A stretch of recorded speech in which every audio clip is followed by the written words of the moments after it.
Good afternoon. I will now be sharing the 5 things I learned while I was in your class.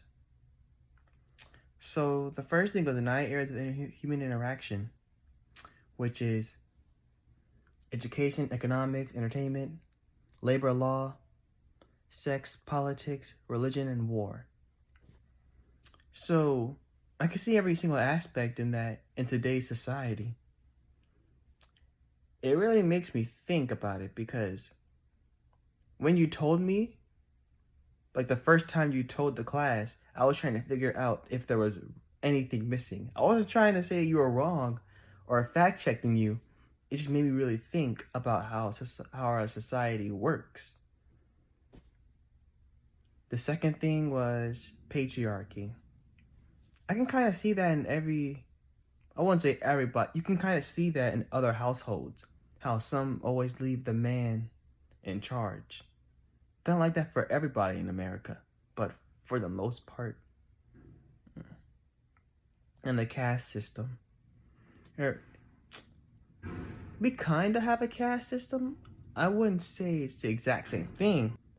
Class, middle class, lower class, that kind of stuff. It reminds me of that. The age of crisis, looking back on it helps me believe that we may be able to avoid certain situations like that in the future as we look back and reflect on what had happened in Europe during the age of crisis.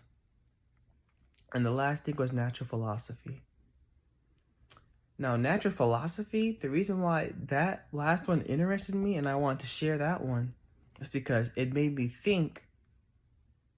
All that made me think, but this one really made me think about all the words that we use today. Now, what was the original word that it branched off of? Like, how did we get to this word? And did it have any variants that corresponded with it that turned it into the word today? And those are the 5 things I learned over taking your class. Of course, I didn't just learn those 5 things, but those are the ones that I wanted to share. All right. Thank you for giving me this opportunity. And you have a good summer. Bye-bye.